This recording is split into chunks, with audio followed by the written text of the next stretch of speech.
வாழ்க வையகம், வாழ்க வையகம், வாழ்க வளமுடன். குரு புகழ் வாழ்க, குருவே துணை. வேதாத்திரியம் வாழ்க வளமுடன். இந்த காலை அமர்விலே இணைந்துள்ள அனைத்து மெய்யன்பர்களுக்கும் இனிய காலை வணக்கங்களும் வாழ்க வளமுடன் வாழ்த்துக்களையும் தெரிவித்துக் கொள்கிறேன். ஒழித்தல் செய்தால் ஒளி மிளிரும். ஒழித்தல், தேவையற்றத நீக்க வேண்டும். நம்ம வீட்டுல எல்லா பொருளையும் எடுத்த இடத்துல ஏன் வைக்கிறோம்? மறுமுறை அதை எங்கே இருக்கின்றது என்று தேட வேண்டாம். அந்த பொருளை பற்றி பேசும்போதே அனுப்பிவிட்டு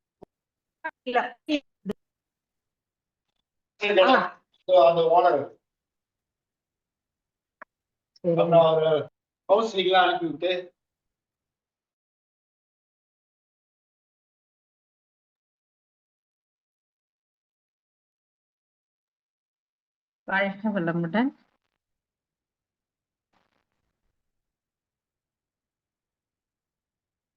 கேக்குதா? வாழ்க வளமுடன். வாழ்க வளமுடன். வேற ஏதோ சவுண்ட் வந்தது, அப்புறம் மியூட் ஆயிடுச்சு. வாழ்க வளமுடன். சரிங்க. எந்த பொருளையும் தேட வேண்டாம். அந்த பொருள் பற்றி நம்ம பேசும்போதே எடுத்து விடுவோம்.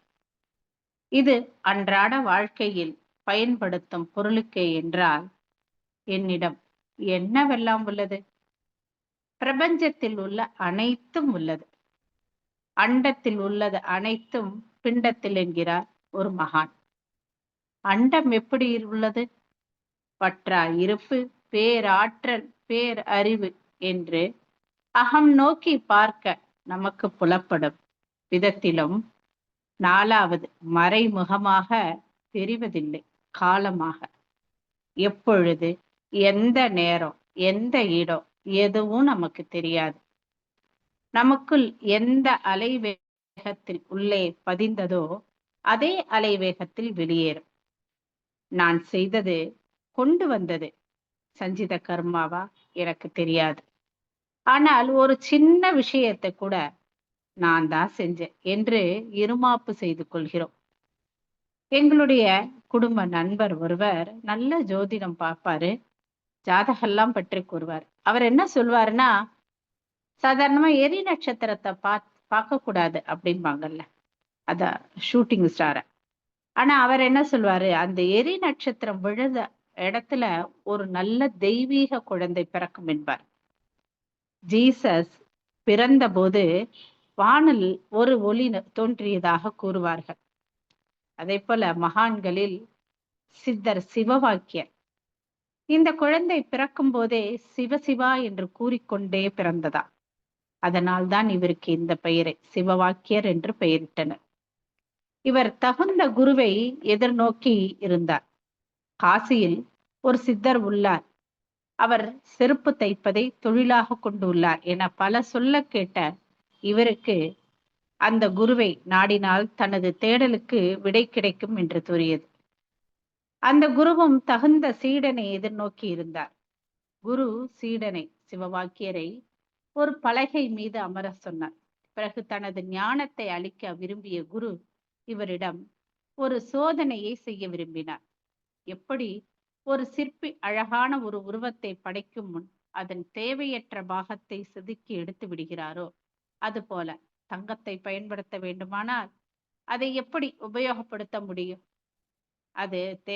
அதுல சில பொருள்களை சேர்த்தால்தான் இல்லையா? அது போல அப்படியே பயன்படுத்த முடியாது, ஒரு ஆபரணமாக ஆக்க வேண்டும். அந்த பக்குவமான முறையில் தகுந்த அளவு அதை சரி செய்வதற்காக, அவரை மேம்படுத்துவதற்காக என்ன பண்ணார்? குரு சிவவாக்கியரிடம் தான் சம்பாதித்த, அதாவது செருப்பு தைத்து வைத்த பணத்தை எல்லாம் அவரிடம் கொடுத்து, என் தங்கை கங்காதேவியிடம் கொடுத்து விட்டு வா, மேலும் ஒரு பெய் சுரக்காய் அப்படிங்கிற ஒரு சுரக்காயை கொடுத்து, இதுல நிறைய கசப்பு இருக்கும், இதை நல்லா அலம்பி எடுத்துட்டு வா அப்படின்னார். சித்தர் சிவபாக்கியரும் குருவின் கட்டளையை ஏற்று கங்கை நீரில் இறங்கினார். அடுத்த நொடி நீரிலிருந்து வளையல் அணிந்த ஒரு கை மேலே வந்து இவர் முன் கை நீட்டியது. இவர் குரு கொடுத்த அந்த காசை அந்த கையில் கொடுத்தவுடன் அந்த வலையோசையுடன் தண்ணீரில் அந்த கை மறைந்து விட்டது. இவர் பெய் சுரக்காயும் நீரில் அலம்பி அதை எடுத்துக்கொண்டு குருவிடம் சென்றார். இவரிடம் இருந்த எந்த விதமான சலனமற்ற நிலையை கண்ட குரு இவரை மேலும் சோதிக்க விரும்பி நினைத்தார். சிவவாக்கியரை பார்த்து, அவசரப்பட்டு சம்பாதித்த காசெல்லாம் என் தங்கையிடம் கொடுத்துட்டேன். இந்த அப்படின்னு சொல்லிட்டு ஒரு தோல் பையை அவரிடம் கொடுத்து, காசை திருப்பி கொண்டு வா, வாங்கி கொண்டு வா என்றார். இவர் மறுபடியும் தோல் பையை திறந்த உடனே எந்த கை அந்த கங்கா நீரில் தோன்றியதோ அந்த அதே கை காசுடன் இந்த தோல் பைக்குள் மறைந்து விட்டது. சீடனை மேலும் பக்குவப்படுத்த நினைத்த குரு சீடனை தொட தனது ஸ்பரிசம் அவரது மேல், அதாவது சீடரின் மேல் பட்டவுடன் சீடருடைய உடம்பு சிலிர்த்தது.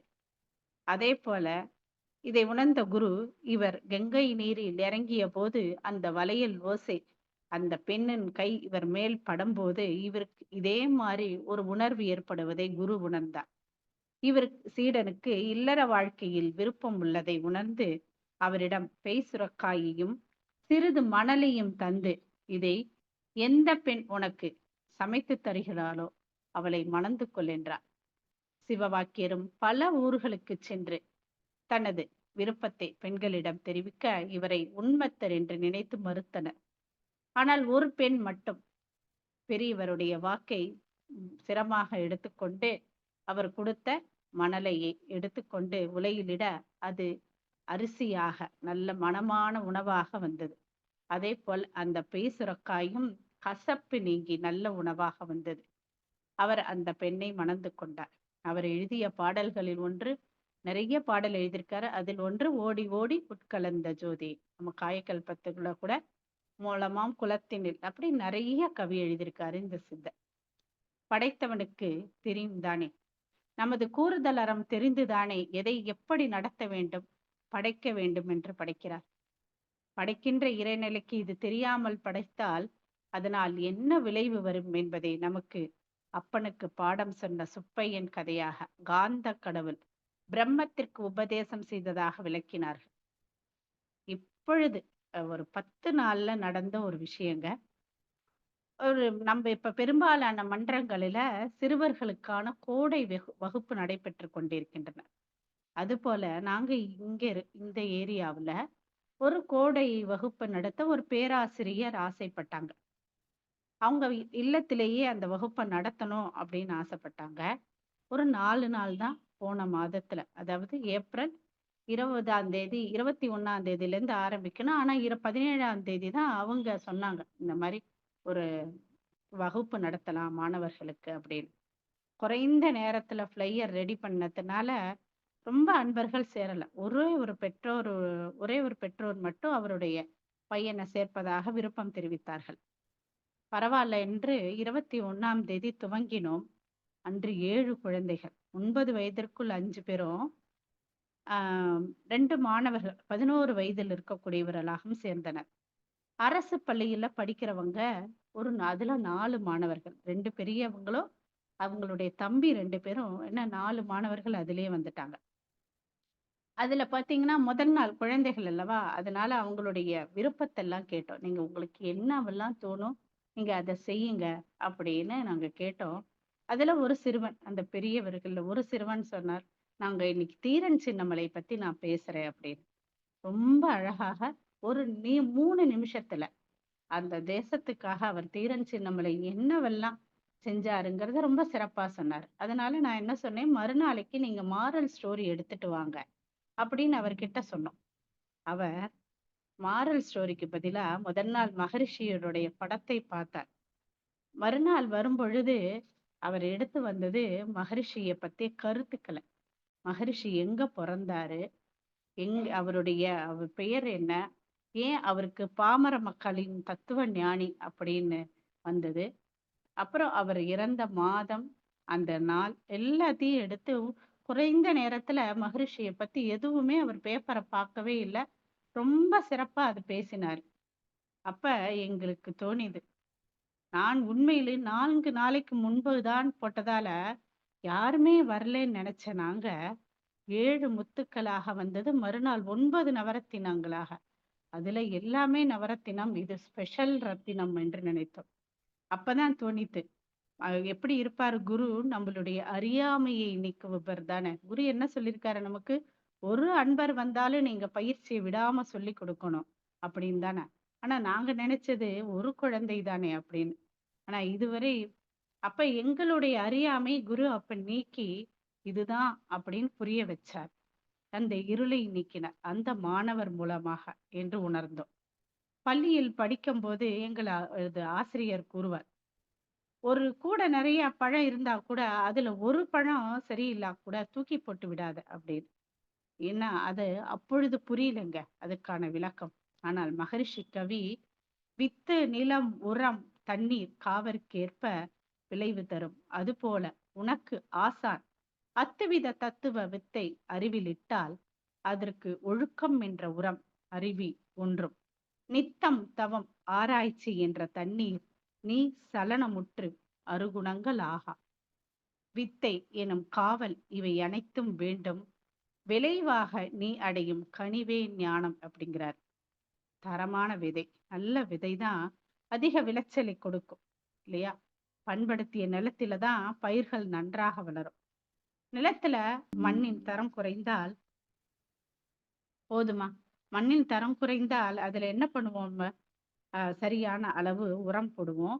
அதுல மகசூல் அதிகரிக்க. அதோடு பயிர் காந்து விடாமல் இருக்க தேவையான அளவு அப்பப்ப பார்த்து தண்ணீர் விடணும். இல்லையா? தண்ணீர் பார்க்காம விட்டாலும் பயிர் காய்ந்து விடும். சரி. அதோடு மட்டும் போருமா? மற்ற உயிரினங்கள் இருந்தும், மனிதர்களிடமிருந்தும் எந்த விதமான சேதமும் ஏற்படுத்தி விடாமல் பாதுகாக்க வேண்டும். ஒரு பயிருக்கே இவ்வளவு என்றால், மனிதராகிய நமக்கு எவ்வளவு வேண்டும்? நமது நோக்கமே நம்மை அறிந்து, இறைநிலையையும் உணர்ந்து, அதன் தன்மைகளான அன்பும் கருணையுமாக வாழ்ந்து, அதனோடு ஒன்ற வேண்டும் என்பதுதான். இதற்கு அந்த விதமான குரு நமக்கு அவசியம் தேவைதான் அல்லவா? குரு என்ன சொல்கிறார்? உயிர் பற்றியும் அதுதான் அறிவாக, மனமாக இருக்கின்றது என்ற வித்தையை நமக்கு அறிவில் இடுகிறார்.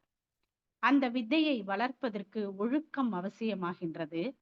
அதை ரொம்ப எளிமையாக நமது ஆசான் 2 ஒழுக்க பண்பாடாம, நம்ம தவம் முடிஞ்ச உடனே ஒவ்வொரு வேலையும் நம்ம சொல்றோம். இல்லையா? அத நமக்கு குடுத்து விட்டார். மேலும் ஒரு வித்தை, கல்வி வளர வேண்டும் என்றால் நமக்கு 4 ரொம்ப முக்கியம்ங்கிறார். 1 தரமான கல்வி, பயமின்மை, புகழ், தொண்டு. நாம் பெற்ற கல்வியை நமக்கு தெளிவாக கற்க வேண்டும். அப்பொழுதுதான் அந்த கல்வியை முழுமையாக நாம் பெற முடியும். தெளிவான கல்வி பயத்தை அறவே அகற்றிவிடும். முழுமையாக நாம் கல்வியை பெற முடியும். அதோடு வளமான அறிவு கீர்த்தியை கொண்டு வரும். நம்மிடம் அக்ஷயமாக இருந்தால் பல பேருக்கு பயன் தரும் வகையில் வாழலாம். இதைத்தானே நமது வேதாத்திரியத்தில் கற்றுக்கொள்கிறோம். தொடர்ந்து பெற்றுக்கொண்டே இருக்கிறோம். இருந்து கொண்டே இருக்க வேண்டும். வேதாத்திரியத்தில் வரும்போது ஏதோ ஒரு காரணம், ஒன்று உடல் உபாதையாக இருக்கும், அல்லது மன அளவில் சின்ன சின்ன காரணங்களை சின்ன சின்ன பிரச்சனைகளை கூட சந்திக்க இயலாத நிலையில் இருந்திருப்போம். ஆனால் சிறிது நாட்களிலே மாற்றம் தெரியும். உடல் பயிற்சி நம்ம சரியாக செய்யும் பொழுதே மாற்றம் தெரிய ஆரம்பிக்கும். அப்பொழுது நாம் முன்னேறி செல்ல செல்ல வியப்பான அனுபவங்கள் பெறுவோம். மேலும் தவம் செய்ய செய்ய உடல் மனதிலிருந்து முற்றிலுமாக நம்ம கிட்ட இருந்து அப்படி தனியா இருக்கிறதையும் நம்ம உணர முடியும். தசையால உருவாக்கப்பட்டுள்ள உடல் என்னும் வாகனத்துக்குள்ளே அந்த உடலை சுக்குமமாக இயக்குவதே உயிர் என்று, அதுதான் நான் என்ற உணர்வும் கிடைக்கின்றது. அந்த நான் என்ற உணர்வை குறைய அறிவை ஆராய ஆரம்பிக்கின்றோம். மனதின் நிலையை நமது வாழ்வின் வளமாக இருக்கின்றது. நடிகர் விவேக் அனைவருக்கும் தெரிந்திருக்கும். நடிகர் குமரிமுத்து, அவருடைய சிரிப்பை தெரியாதவர்களே ஒரு சிலர் தான் இருப்பாங்க. இவருடைய குமரிமுத்து ஐயாவுடைய மகளுக்கு திருமணம் பேசி முடித்து விட்டார். திருமணம் என்றால் சாதாரணமா? அப்பொழுது அவருக்கு அந்த திருமணத்தை நடத்துவதற்கு பணம் சிறிது கம்மியாக இருந்தது. அப்ப அவருக்கு ஒரு கலை நிகழ்ச்சி ஸ்ரீலங்காவில் வந்தது. இவருடன் சில பேர் கலந்து கொள்ளலாம். குமரிமுத்து ஐயாவோட. இவர் நடிகர் விவேக்கை நாடினாராம் உதவிக்கு. விவேக்கும் உங்களுக்கு உதவி செய்தால் உங்களுக்கு என்ன கிடைக்கும் என்றாராம். 2,00,000 பணம் கிடைக்கும் அப்படின்னு குமரிமுத்து ஐயா விவேக்குக்கு கொடுப்பாங்க அப்படிங்கிறத சொன்னாராம். அப்போ அவருக்கு ஒத்துக்கிட்டாராம். கலை நிகழ்ச்சிக்கு விவேக் ஒத்துக்கிட்டாராம். அதே போல கலை நிகழ்ச்சியை முடித்து அந்த 2,00,000 அப்படியே குமரிமுத்து ஐயாவிடம் கொடுத்து உங்களுடைய மகள் திருமணத்தை சிறப்பாக நடத்துங்கள் என்றார். அதனால்தான் நடிகர் விவேக் இன்றும் பேசப்படுகின்றார் இல்லையா?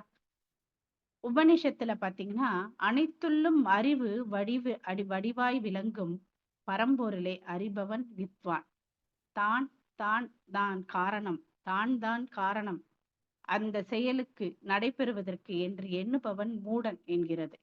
எல்லா தர்மங்களையும் நீக்கி நான் என்ற அகங்காரம் இல்லாமல், தான் தனது என்ற எண்ணம் இல்லாமல் இருப்பவன்தான்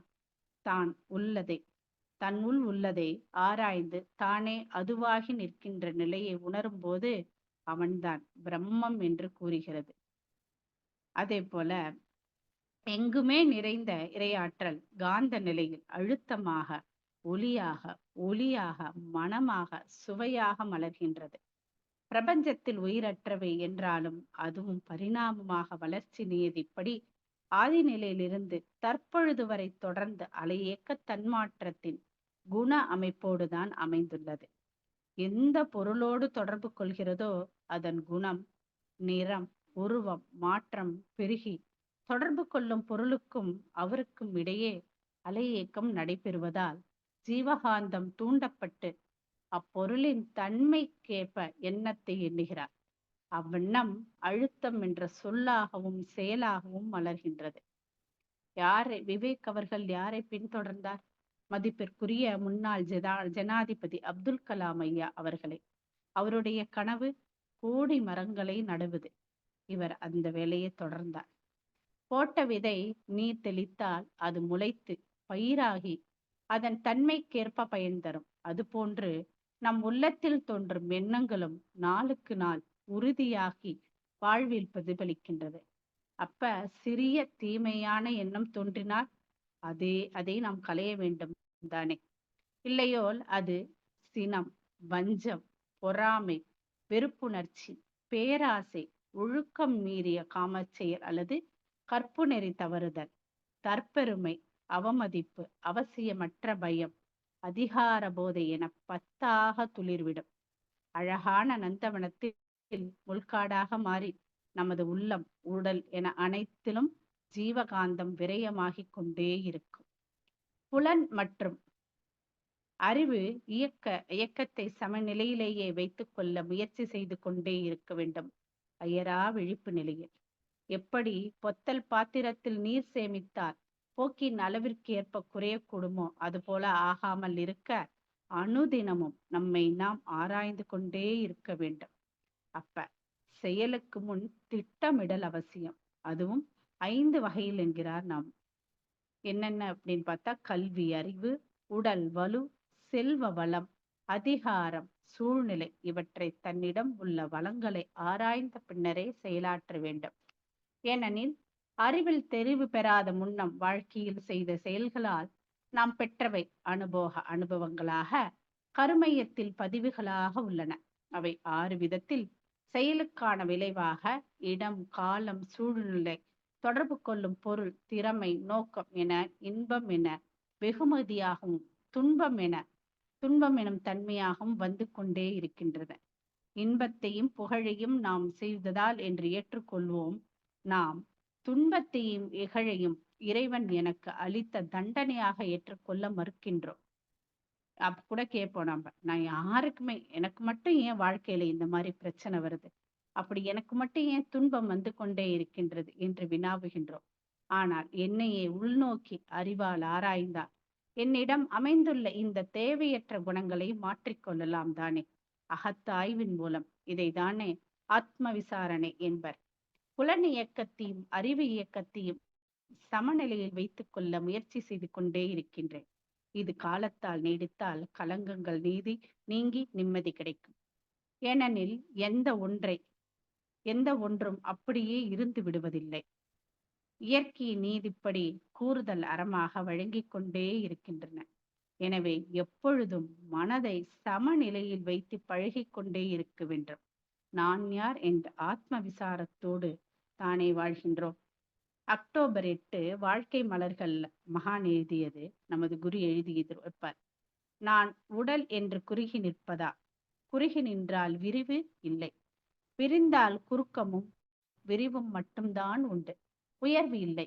உயர்ந்து நின்றால் விரிவும் உயர்வும் மட்டும்தான் உண்டு, உணர்வு முழுதுணர்வு இல்லை. உணர்ந்து நின்றால் இவை அனைத்தும் உண்டு என்கிறார். உடல் தோற்றமாக இருக்கின்றது, உயிர் ஆற்றலாக இருக்கின்றது, மனம் உணர்வாக இருக்கின்றது. மனம்தான் நான் எனில் மனம் என்ற ஒன்று தனியாக இல்லையே. உயிர்தான் மனம் என்ன மறுபெயர் பெற்றிருக்கின்றது. உயிரே அணுக்கூட்டம், அணுவோ பிரம்மத்தின் இயக்க நிலை. எனவே நான் பிரம்மம் என்பது தெளிவாகின்றது.